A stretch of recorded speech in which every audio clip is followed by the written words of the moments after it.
a lucky found. He had raining all week. By Saturday, the rain still hadn't stopped. Floppy looked miserable. He hadn't had a good work for 8. Poor old Floppy, said Keeper.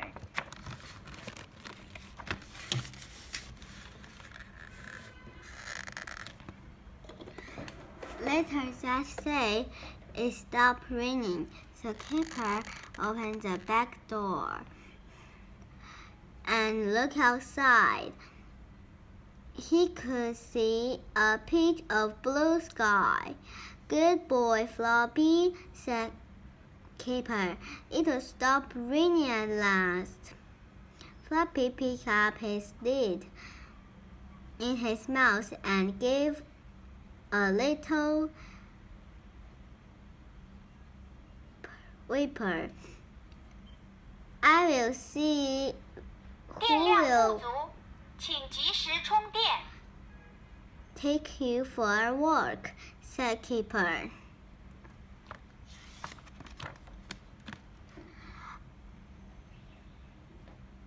Biff and Chip were playing in a game. It was hard to tell who will win. Shall we take Floppy for a walk? Asked Keeper. Not just now, said Chip. Biff and I are locked in combat. Mom and Dad were putting a bookcase together. Can we take Floppy for a walk? Asked pleased Keeper. He hasn't had one for ages. We can't, said Mom. Not at that moment. Let him into the garden for now.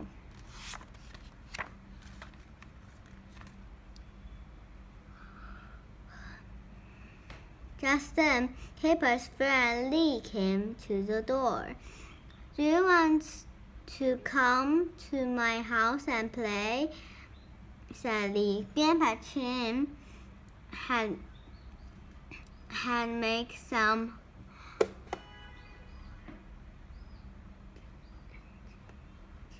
fortune cookies. Sorry, Floppy, said Keeper. No work for you. At the moment, the boys loved Grandpa's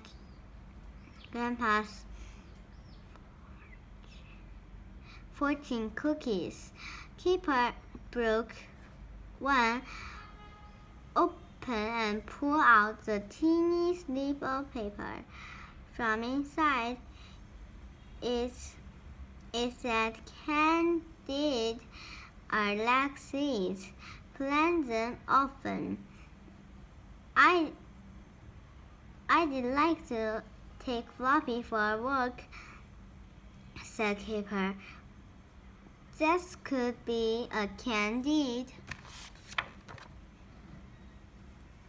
Well, Pattern need a walk too, said Lee. Can we take Boss Dog out, Grandpa? That will be a Candid, Grandpa said. It was a good idea. The dogs can have a good run, he said. They went along the path that lead to Dewdrop Down. The boys loved going where, and so did the dogs. It had humps and pumps. There were bushes to hide behind.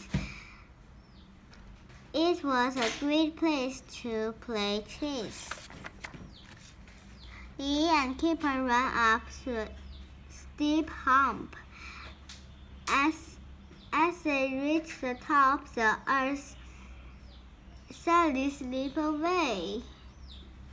The boys jumped to the bottom. Grandpa Chin ran up to the boys. He helped them both up. "Are you all right?" asked Grandpa. "The ground gave way," said Lee. "We are just a bit muddy, that's all." Keeper looked at the place where the ground had slipped away. A black object was sticking out of the earth. "What's that, Grandpa Chin?" he asked. "Oh, goodness," explained Grandpa Chin. "It might be dangerous. It looked like very old explosive. It was probably dropped in the World War II. We'd better get well back," said Lee. Grandpa Chin phoned the police soon. The police car raced up. Grandpa Chin took the police officer to the place where the ground had slipped away. "It could be can explosives," said an officer. "This job for the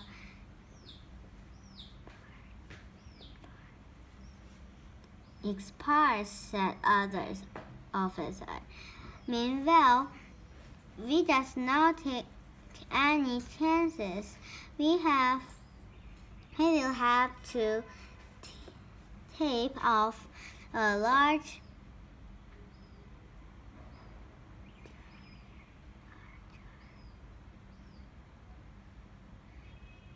jar." The other police officer unrolled the large reel of blue tape. It hadn't long before a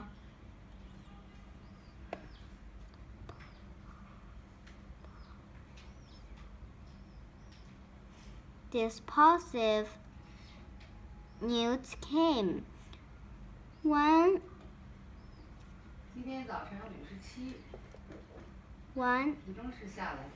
of the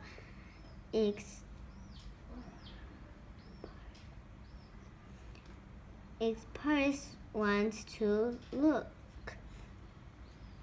Lee and Keeper were excited. "Wow," said Lee. "Maybe we will see them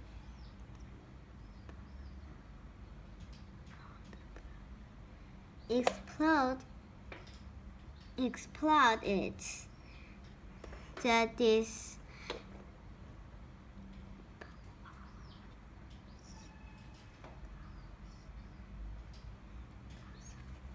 disposal experts came to talk to the boys. He was grinning. "It doesn't a job for us after all," he said. "I think it's some kind of pot, but it's very old. It's an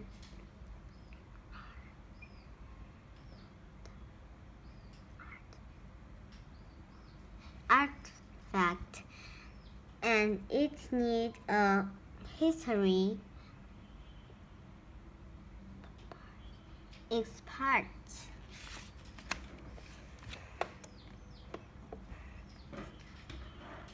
The man went over the ground with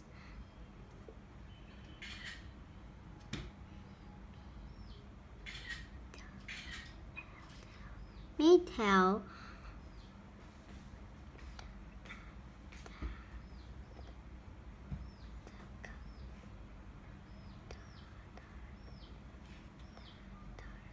protect her. There may be other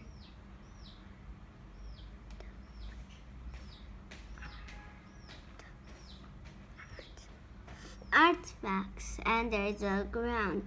One of them said this could be an Indian village or burial ground. After a woman called Annie came and carefully dug the pots out of the ground. She scared them earth from the neck. Then he peered inside.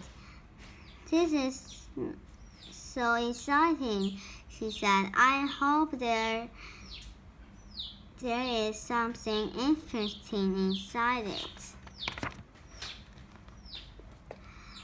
Gently, Annie stepped the pot up onto the cloth. About 30 old coins slid out. Everyone gasped. Those coins are hundreds of years old, she said. Exactly. They saw a Saxon king called Edbert. He was king in about 620. Kipper and Lee looked at one of the coins through the magnifying glasses. I have never seen any so old, said the king. Edbert had a big nose, laughed Kipper, and a big chin. Then the television crew came. We'd like to cover the story on the news this evening, the man said. He looked at Lee and Kipper. Now, just tell us how you found the pot with all the gold coins in it. Next, the crew spoke to Annie. The boys and their grandfather did a right thing, she said. There may be more things to find. This could be the seat of a Saxon village there. Undo drop down. It is very exciting.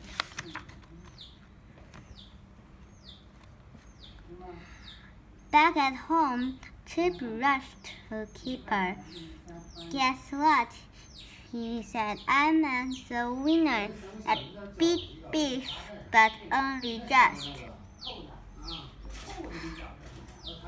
Well, you could have come on a walk with us, said Kipper. It was fantastic.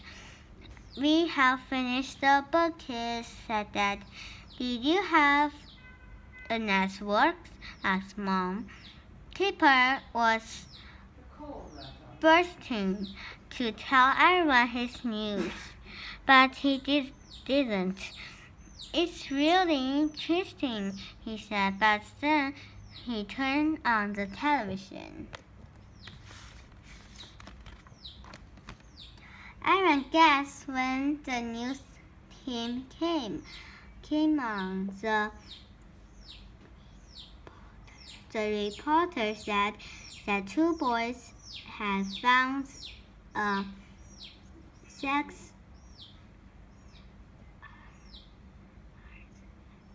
artifacts. Lee told the reporter how they found it, then the ground slipped away. "I wish we did gone on the work now," said Biff. "It could have been better than play a silly old computer game." "Plant good deed like seeds," said Kipper. "You will be amazed at you growing too." "What are you talking about?" asked Biff. There had been a sex village on the job down. The children went to see it. Annie was there to show them round. "It is an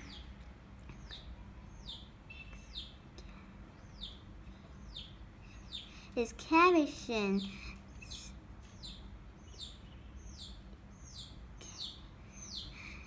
said Annie. "It means we found the villagers was by digging." "It doesn't look much like a villagers," said Chip. "It's just a lot of pits and trenches."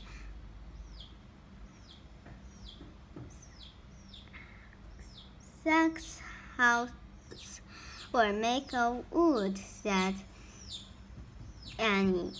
"So there is nothing left of them, but we can tell where they stood."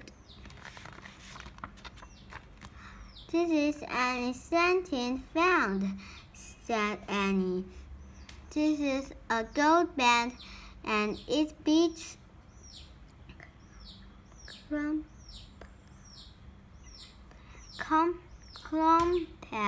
but it was some Latin writing on it. It looks like one of Grandpa's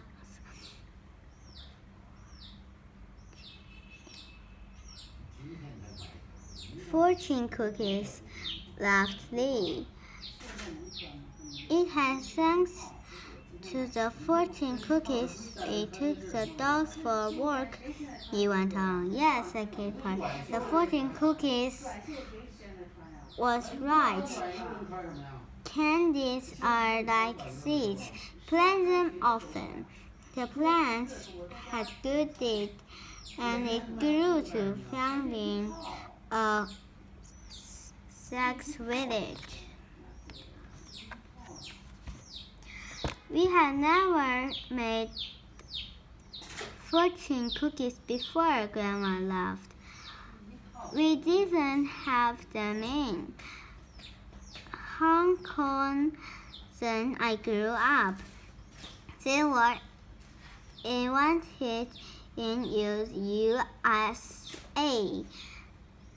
"Well, keep making them," laughed Lee. "You first ones were very lucky."